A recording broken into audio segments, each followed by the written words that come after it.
说呢，最近来柳州啊，吃螺蛳粉你们都要排队的。因为我是不太喜欢排队的，就给一些人找一下不用排队的螺蛳粉。这个地方呢，可能没有网红打卡的。谢谢您啊。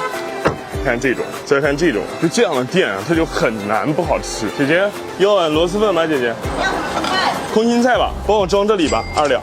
这是什么呀？刚煮出来。这个是什么？猪脚要加什么吗？要一个猪皮吧。还有什么推荐的没？那你是看呢？帮我把这个加进去可以吗？加辣是吗？对，特辣加辣。好了，转给您了啊，谢谢啊。不用，我自己来就行。人家1两是9块，2两是10块，配菜都是这些价格。酸豆角呀、萝卜呀、葱花啊，是一个自助的形式，那边是可以自己加的。把鸡腿好好泡泡，我就等一下会更香一点。这个猪皮啊，光看这个色泽就知道非常非常的棒了。吃饭吃饭，发现今天的白衣服特别危险。别看红啊，鸭粉是真的不辣的。还能吃到特别重的香气。猪皮是5块钱一份，差不多有5条这样的。哇，这猪皮辣呀！哇，这猪皮好爽，牛豆腐。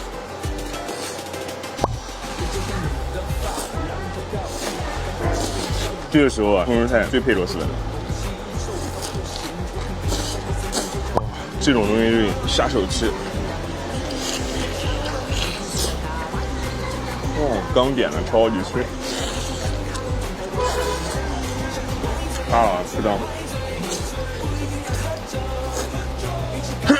谁骂我了？谁想我呢？下次想的快一点，两个喷嚏间奏有点长，误会了一会儿。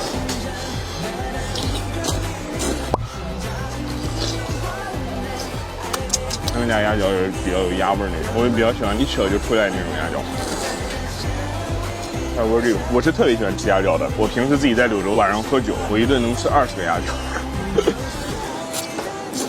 首先后背已经湿透了，好嫩嫩的。总结呢，他们家是一个目前还不在排队的一个不太辣的小店，不辣，真的不辣。不过来的时候记得自带纸巾，不行我寄存1包吧。你们要来报名的抽我的。